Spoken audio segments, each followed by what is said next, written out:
Hello. As you can see, a different format today. Yeah. Oh, well, for some of you, of course, the podcast, it will still be the same, but we've decided to do a audio and video this time. In case people wonder what the hell we look like, we thought we'd film it. Yeah, and just to try it out, really. We've had some requests about that side of it as well, so we thought we'd do it. God knows why, but there we go. So anyway, So episode 6, I know. I think it's worth pointing out. Yeah, I know. Gosh, it's going very quickly. I can't believe we've been doing it 6 weeks. No, it's a bit frightening how quickly. Since lockdown, we've been very lucky in some respects, haven't we? Yeah. Well, this time last year we were working. Yeah, 6 weeks seemed to go a lot longer than He did, yeah. It's funny that. Yeah, it did, yeah. Is that really bad? No, but yeah, it's certainly different, that's for sure. But yeah, so 6 weeks. So this week then, what's been going on? Well, obviously in lockdown, so not been sitting in cars with people, sadly. Though, what was it, April the 12th? We're hoping we're going to hear something about that. Yeah, so our lives aren't quite as they would be, but that's the same for everybody, right? So, so April the 12th, hopefully, we'll be easing out of lockdown. Hopefully back driving cars, in cars, coaching, all that kind of thing. We've got lots of ideas and things in plan, haven't we, for that? We have, we've got we've designed a tour, but that's for the end of this year. Yeah. The Christmas market tour, isn't it? Yeah, it is, yeah. And then we're doing some road day tours, so like 1 day really cool, taster tours, with coaching and stuff. So but no, nice day out, nice few roads, good bit of lunch. Yeah. So away from that, I mean, it's probably going to sound the same each week, but I suppose it will at the moment. Well, you've been messing about on the sim? Yeah, I've been doing a lot of that, but unfortunately, my throttle pedal broke. The spring broke actually. It did. So you went to the floor, heavy-footed on the throttle. Yeah, and didn't come back. Sadly. But to be fair, OBP were absolutely brilliant.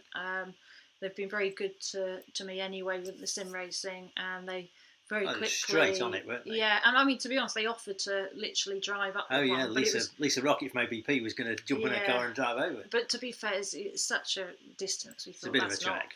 That's no good really. So I managed to get a new spring, a heavy duty spring because of my lead foot. Yeah. And you can't press it any harder or any further, but it's got a better spring. Just trying to get faster. I think I'm going to try find some more pace. Absolutely, that's the problem. Just things on the sim. And then really, there's not a huge amount else we've been. Oh no, that's a lie. We're rebuilding our main website. Main website should be done fairly sharp. Gosh, it's Friday, isn't it? Yeah. So absolutely. And then we've got Ryan Terry's had a busy week. Yeah, and then we've got a potentially new deal to talk about next week. Which is fingers crossed, sim related, business related. Could be quite exciting. Yeah. So, but we'll hold. So we'll move on because I'm going to bore you to tears. Otherwise, we're not a very interesting week, to be honest. The fact we haven't actually left the house, we've tried to make it sound exciting. Yeah. So what about motorsport then? Well, like we keep saying, it's getting there, isn't it? Obviously, F1 testing started today, which we'll come back to in a second. But this thing rears its head quite often, is that Porsche are looking at F1. Mm-hmm. So they did F1 in the 50s, and they built engines in the 80s for McLaren. Yeah. But I don't think they've really ever thrown themselves fully in to F1. Yeah. In quite the way that you'd imagine. They're a sports car company. They do. They've won the one 19 times, whatever it is. Normally, the investment. I know that's changing, but the investment in Formula Eye-watering. What is it? It's rumoured at Mercedes over 350 million, that's something like that. Hundreds of millions whereas of pounds. Williams is about 150 million, but they're going to cap it, which should make it a lot more attractive to a lot of manufacturers, hopefully. For $125 million. Which is why Ferrari. That's right. Yeah. So that's why Ferrari are looking to do the hypercar in endurance racing, that kind of thing. So this looks like quite a positive step, doesn't it? That it looks pretty serious though this time. Porsche are going to get involved in Formula One. The question is, will it be just but manufacturer engine supplier?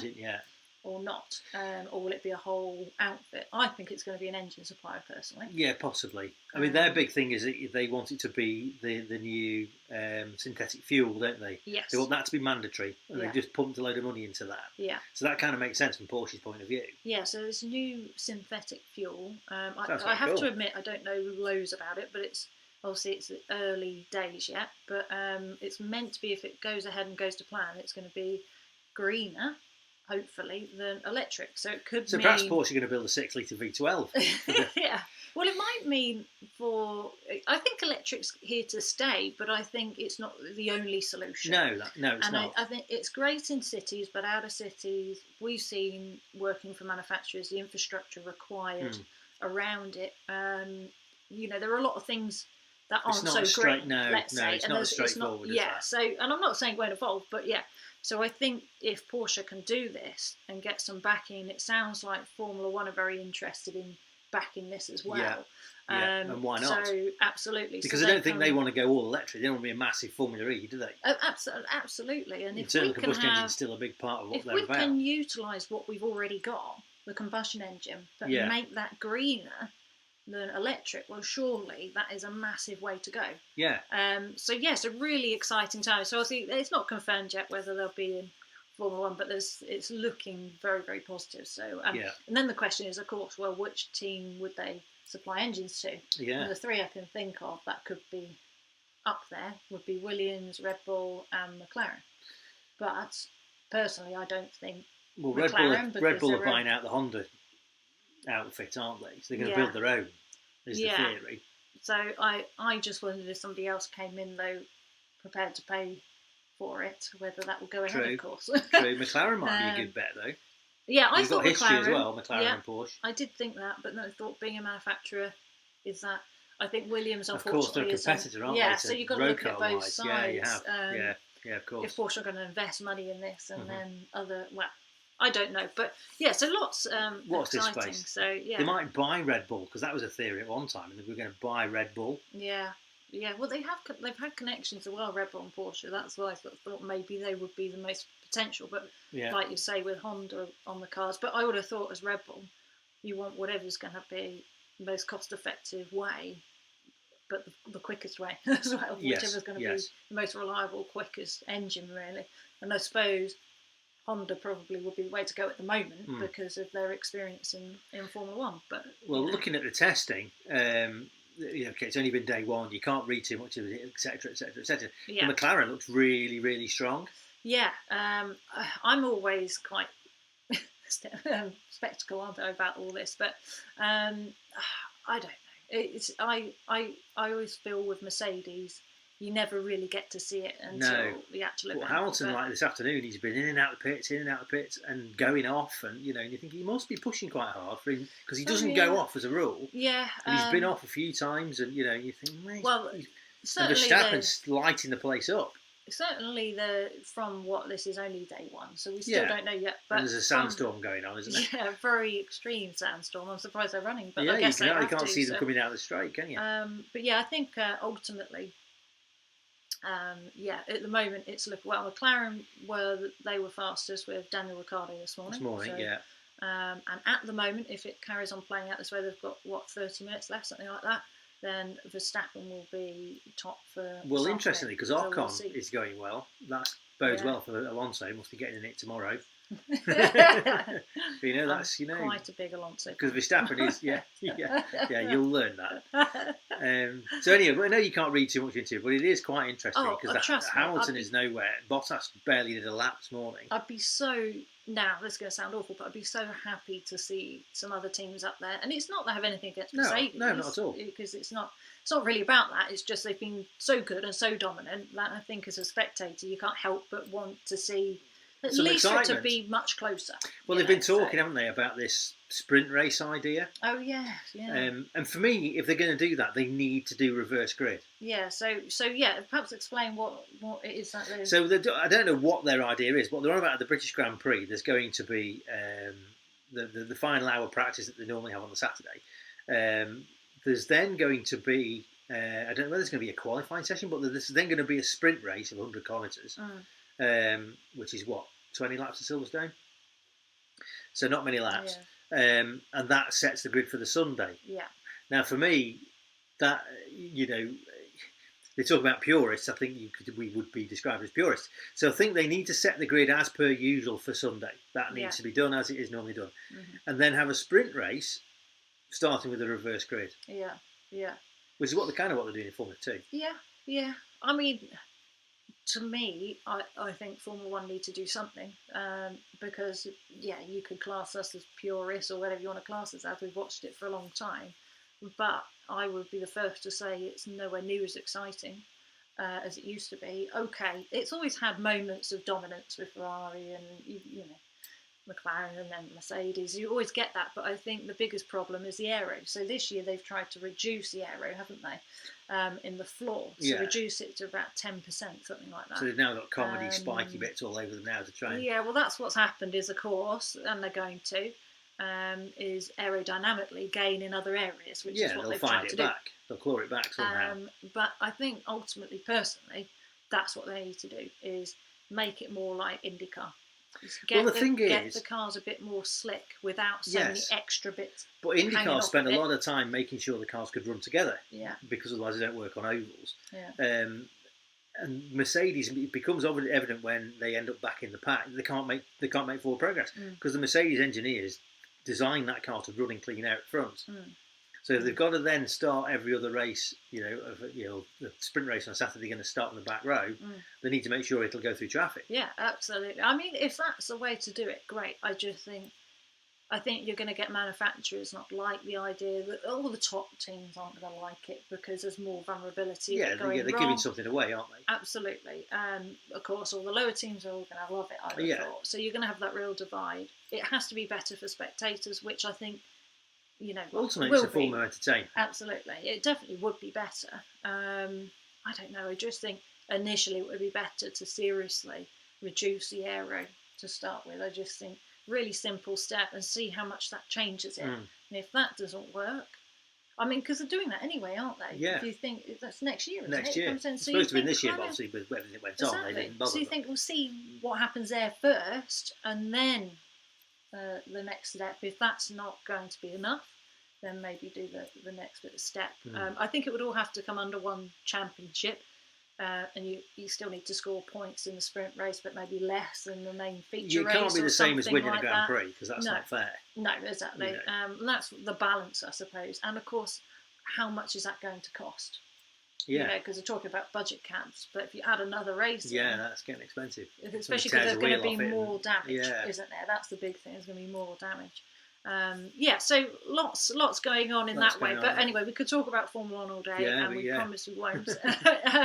So what else have we going on? Well, domestically, the surprises keep coming out of BTCC. So Daniel Lloyd is coming back. For those who don't know Daniel Lloyd, he was the Porsche scholar a few years ago. So Porsche Cars GB picker. They used to pick two, didn't they, at one time? But then they went to pick a scholar who they keep for 2 years. The current one is a brilliant driver called Harry King. Dan Lloyd was that, and he was the first scholar to win a race, which he won a race at Thruxton in the wet, I think. Anyway, he's coming back to and he did what was it say? He did 15 touring car meetings or something a long time ago and won one of them. Yeah, I think. So he's got a good pedigree. 11 years ago or something. Something like that. Yeah, I mean, he's not. I think he's 29 or something. Making him sound old. He's not at all. No. But obviously, his teammate is, because he's going to be Plato's teammate. Well, that's the thing. I think in a way that's great for him to have somebody like Plato as a teammate. I think. I know he's had a bit more of a rough time in recent times in touring cars, Plato, but he's incredibly quick and knowledgeable driver. And Lloyd's been off doing touring cars all over the world, hasn't he, basically? Yeah, so he has. So, he's been doing, what do they call it? TCR. That's it, TCR. Yeah. So he's been doing TCR Europe. I think stuff in China he's been doing. Yeah, and I think he may have won the European one. He was certainly leading it. So, he's definitely... But he's always been quick, that's for sure. So it'd be nice to... I thought he would go down the sports car route when he did his Porsche thing, but he just went straight back to touring car. I think touring car as a package will give you potentially a lot of support because of the package it's on, the attention it gets. Okay, we're talking UK here, but it does. Whereas going and doing sports cars, I think you do need to have huge backing or some sort of works drive or deal or something going on, to be honest. But there must be money somewhere for him to be back in BTCC. Oh yeah, because BTCC is not cheap. Because last week we lost Dan Camish and now we're going down Lloyd. Absolutely. It's not cheap at all, but I just wonder from a sponsorship side whether it's easier to get budgets. I mean, easy is not the right word, but easier. potentially. I mean, I don't know. I mean, he used to come to Porsche a lot, didn't he, when he was obviously a scholar? To train, he did, yeah. You know, PC, yeah. But yeah, that seems like a long time ago now. Yeah. Because it probably was about 12 years ago or something. I don't know. No, it can't have been that long. So talking of manufacturers then, so one extreme to the other with this, because you weren't that excited, but I thought it was a big thing, this. The new C-Class Mercedes. Yeah. So there's certain cars. Well, you'll notice in a minute. yeah. And there'll be no surprises what's coming. Just to think that you think C-Class, Audi A4, 3 Series, Alfa Giulia, that kind of level of car, quite a classy upmarket car. And Mercedes have really gone to town with this because I think they want to differentiate themselves from what BMW and Audi are doing. Mm-hmm. And they've basically built a small S-Class. Okay. Very, very heavy with tech and quality. You can see just from the pictures that the Mercedes released on their media site, the quality of the leather that the seats are made of, things like that. Right. They've gone very premium with it. Yeah, sure. Okay. So it looks like you've shunted it into an Apple store. Because it's just all screens everywhere, that. which I'm not a fan of. Where everything is becoming touchscreen now, isn't it? It doesn't there's any buttons in it at all. There's just a big iPad. Potentially, there might not be really. No. But I think that's kind of what people expect now. It's what the industry decided we need to expect. Yeah, well, I suppose because of mobile phones, iPads, and we've got used to touchscreen technology, haven't we? Yeah. And haptic technology. And I think off the back of that, buttons seem a bit old hat now. Yeah. Actually, on the flip side, I think they're almost more user-friendly when you're driving than touchscreen, because I certainly find personally driving along and trying to adjust whatever it is, it can be a bit more tricky, but I like touchscreen. I think it works really well, like my Golf with the digital display and things. Yeah. There's some really cool things, but yeah, I think it's a balance between it looking really futuristic, but classy, and I think it's easy to go too far with that. And just looking at the picture they've done, the estate one especially looks really expensive, Yeah, well, I suppose, like you said, they've got to go a slightly different direction, and that's a way of doing it. And I mean, they've always produced good cars. Always. They went through a fallow period. I remember I did a load of work for them in the sort of 90s, and they were going through a bit of a dodgy patch with electrics. Yeah. But Mercedes, my sister-in-law, has got technically the current C-Class, if you like, and it's a lovely thing. Really beautifully built, very Germanic. Yeah, and so it's what is it? Longer, wider. Yeah, but a bit lower, which I guess they've done to. It goes they're to all the air going to be better. 4-litre. 4-cylinder. 4 litre. Yeah, sorry, cool. Sorry, yeah. Yeah, they're all 4-cylinder, including the AMG ones. You can tell where my mind's going. Yeah. That was a Freudian slip. Damn it. So you can get a 4-litre one. No, you can't. Yeah, that's a shame. Yeah. Sorry, yes. So talking of big litres. Well, this we'll is where move on to my your head's... car now then. Yeah, so, I think I may have mentioned it, was it last week or the week before, about the AC Cobra Super Snake. Yeah. So AC have decided to do another continuation Cobra. So they did the first one in a long time back in 2018, I believe. Anybody can correct me if that's not correct, but I believe. With the 378. Now Nick Arnold's going to be on the phone. Yeah, probably say it's 378. Yeah, or whatever. But I'm more about driving it than than the numbers. How many cubes it's got? Yeah. So this new one is called a Super Blower, which is obviously a great name. And the biggest thing is they've tried to modernise it but keep it traditional in a way. So they're trying to make it easier to drive. But that said, the 2018 one was 430 brake horsepower. This is going to be 580. Oh, right. 580 rear-wheel drive. So the 430 one was just a starting point then? That was... Yeah.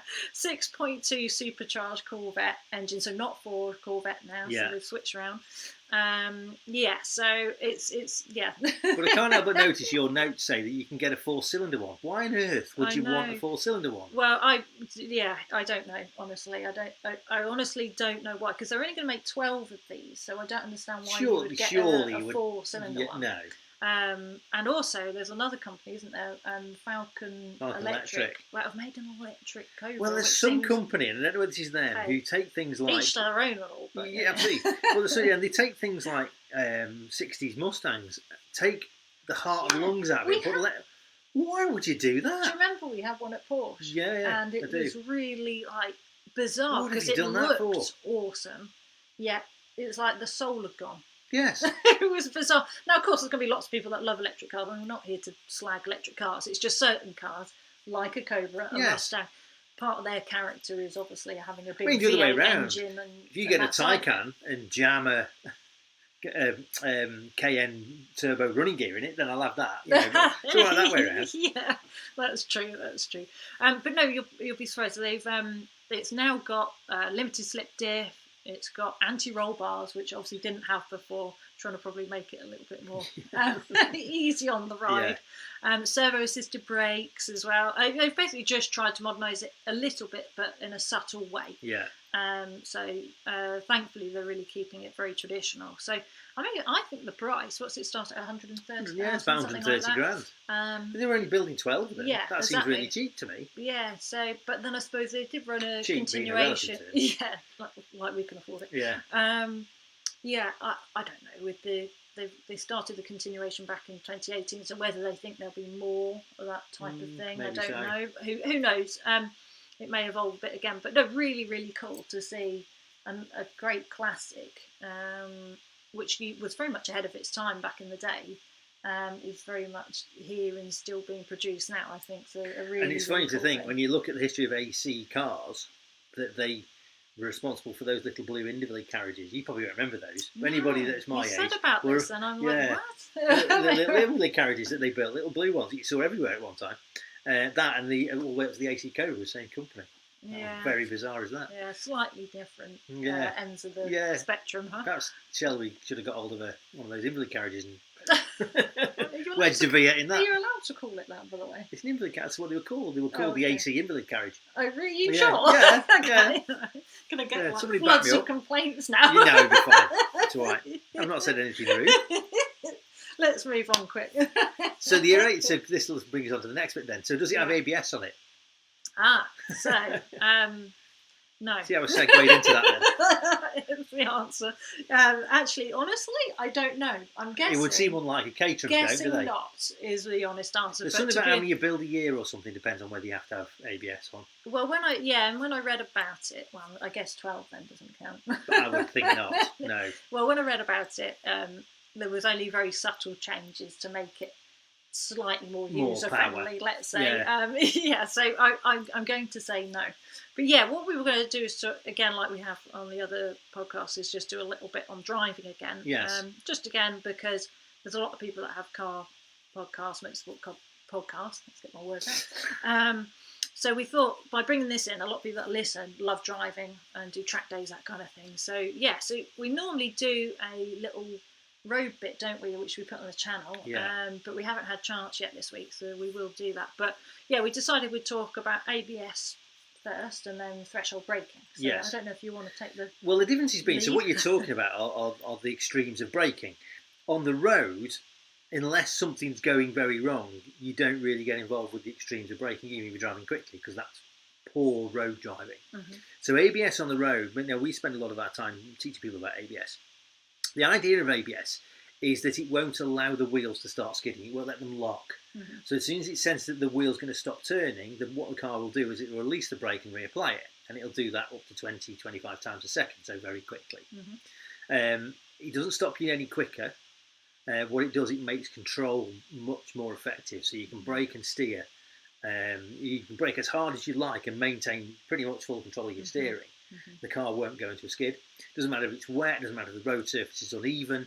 You're going to get a nice... The car will... It's like switching on a safety system, but it's a very, very clever system. But that's the key point, isn't it? It's a safety system. It is. It's not to rely on it.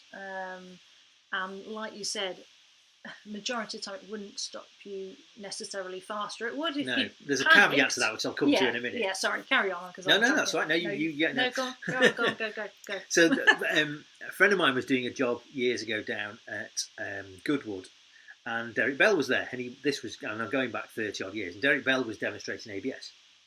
Because one of the things you get told is that you can, I can stop the car better with myself than ABS can.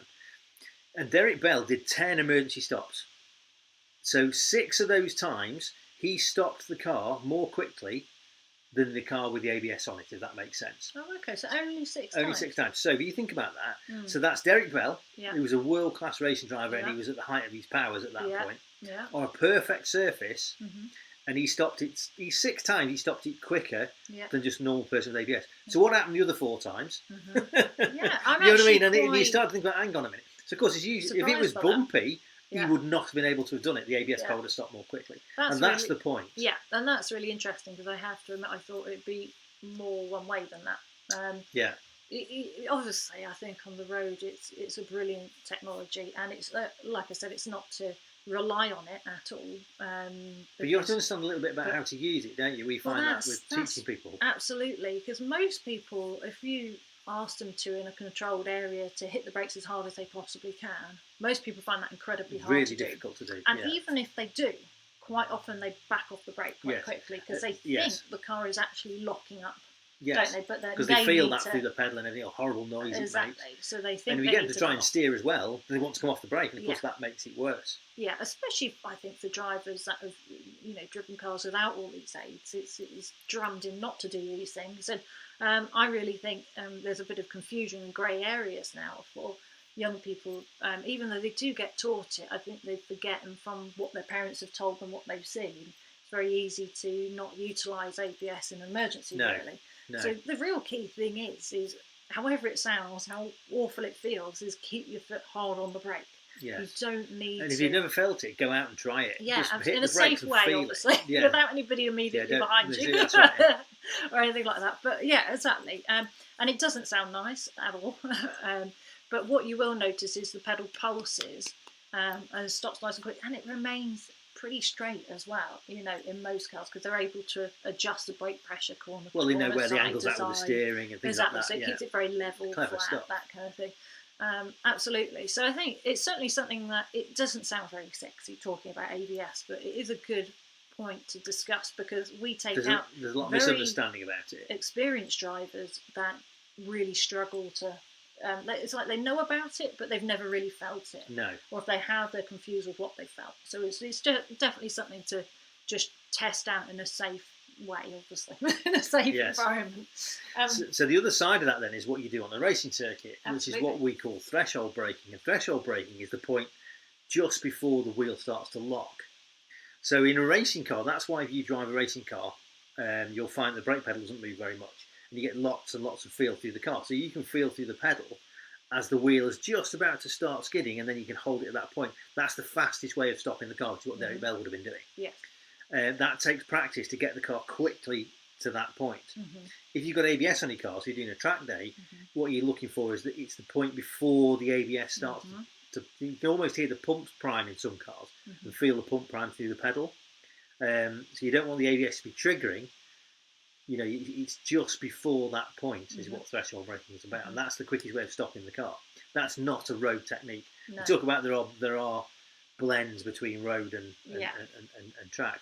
You wouldn't routinely use threshold braking on the road. No. You would on the track. Yeah, because unless you're driving around incredibly quickly, I suppose you could try and use it as a road technique. Well, I suppose you could, and I'm sure some do. But no, it's not exactly like you're trying to achieve that as such, is it, on the road? But it's again braking. There's so many different elements to it, and obviously we've covered trail braking and things. Yeah, all this is important to try out as well. Whether it's somebody who's doing a track day in their track car, because I remember, karting years ago and getting some training, and the chap said to me, right, hit the brakes hard, and I did, and he was like, no, harder, and got me to the point of actually locking the wheels. And I thought, where I was hitting the brakes hard, I thought I was just on that point of locking, and I wasn't at all. I actually wasn't that near it at all. And it's amazing on track how you can find a lot of pace by experimenting with those boundaries in the safest way. And obviously, like we say, road with ABS, it's good to have a heads up of how your car feels if you have to hit the brakes hard, and having some confidence in that. So in an unfortunate situation, hopefully you just do it. It's second nature. Yes. Really. Building up muscle memory. Absolutely. So now we were going to talk about. Go on, I'll let you say. We were. I'm going to say about. Oh, okay, yeah. So we were thinking about things that we could add on that we could get people to send their ideas in. Weren't we? That was where this came from, really. Yeah. So so we thought, well, every week, what we'll do, we'll throw in a little sort of genie question that people can come up with some answers to.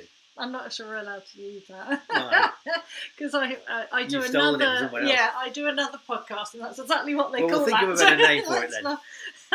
Let's not call it that. We'll think I'll of a have different Peter name. on the phone in a minute. But no, we basically it's great with the people that have been interacting with us, but we want to make it even more interactive. So yeah, what we decided this week was to ask each other and everybody else at home as well is if you had a lottery win, what would your 3 kind of key cars be? Yeah, you're only allowed 3 cars. What would they be? Yeah, well, one of yours is going to be an AC Cobra, I'm guessing. Well, the cars I want, I'd need quite a big lottery win. I'm not sure I could get 3 cars to stretch. So McLaren F1. Well, no. My first one, genuinely, is a manual GT3. Now, of course, we've just introduced the 992 version, haven't we? But because of COVID, not driven that yet. So until that point, I'll play it safe and say the 991 Generation 2. Yeah. But I'm probably going to change my mind pretty quickly once I've driven the new one. Yeah. But just because for me, and I'm sure you'll probably be the same, really, Porsche are it's very, well, just out of all the cars that I've been lucky to drive, there's something very special about Porsche in general. And the GT cars are obviously true, almost race cars for the road, really, but they're also very mechanically sound and forgiving in a way, aren't they? You just feel they're just beautifully engineered things. It's hard to describe in a way, but yeah. And then you're right, an AC Cobra Super Snake, so one of the original ones. None of this new stuff, you know. No. One of the original General Motors engine in it. And then a Pagani Zonda, because I've always wanted to drive one of those cars and never have. And they sound to me very much like an expensive way of driving a car. There's got to be a cheaper way. Yeah, well, I haven't found that way yet. No. So, no, honestly, I mean, we've been lucky in our jobs to be able to drive some very nice cars, but that's never been an opportunity. But I love the way it looks. I love what I've read about it, how it sounds, everything, and to me that would be certainly a dream car. Mainly because of the way it sounds, to be honest. Yeah. This is probably a bad reason to buy such an expensive car, because there's some guy who's got 2, isn't there? And he has one hanging off the wall, a real Pagani Zonda. Is that right? Yeah, as a piece of art, and he has one in the garage. Bought 2. Cool. Yeah. Look at that. Yeah. What about yourself then? So, for me, 991 GT3 Touring, obviously. Okay. Manual? Without doubt. Touring, okay. Yeah, so no big wing. Yeah. Manual, road focus one. I'd love a front-engined 60s Ferrari convertible. Yeah. Like the one in Ferris Bueller's Day Off, something like that. Yeah, that's a cool car. So what would my third car be? That's a difficult one. So I've got a Porsche, I've got a Ferrari. What do I now have? I don't know, I can't help you. I suppose if we have anything, it'd probably be McLaren F1, I suppose. Would it? Yeah. I mean, that's very iconic, isn't it? Yeah. And to be fair, again, it's a car I actually haven't driven. No, but not many have. It's but it's meant to be pretty spectacular. Yeah, I think it's quite a special thing. With just the engineering on it and the way it was designed. Well, actually, you've now got the Gordon Murray T50, haven't you? Yeah, which he said, didn't he, that you can't afford the McLaren F1 have one of these. So that may be the solution. Yeah, that's what I need So then. Yeah. I don't think it looks quite as cool as an F1, but there you go. I don't know, I'd be quite happy. Yeah, it'd I'd do. be quite happy. It'd do. I wouldn't moan, that's for sure. No. Yeah, so if anybody so let's hear your 3. Yeah, exactly, interact with that, please do. Feel free to email, message, whatever you want to do. And then what we're going to talk about next week, I suppose we've got the 12 Hour of Sebring coming 12 up, Hours which of I'm quite Sebring. excited Yes. about, which I'll probably be talking about on the Porsche Sport podcast Yeah, as well, yeah. I'd imagine.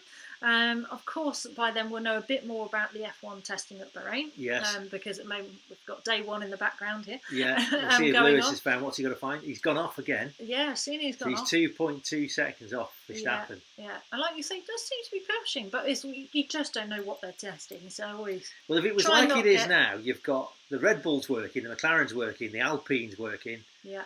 and the Aston is Yeah. working. Yeah, gosh, yeah. There you go. Could The you imagine Ferrari if keeps Hamilton, rotating. I've seen not that space Hamilton, now.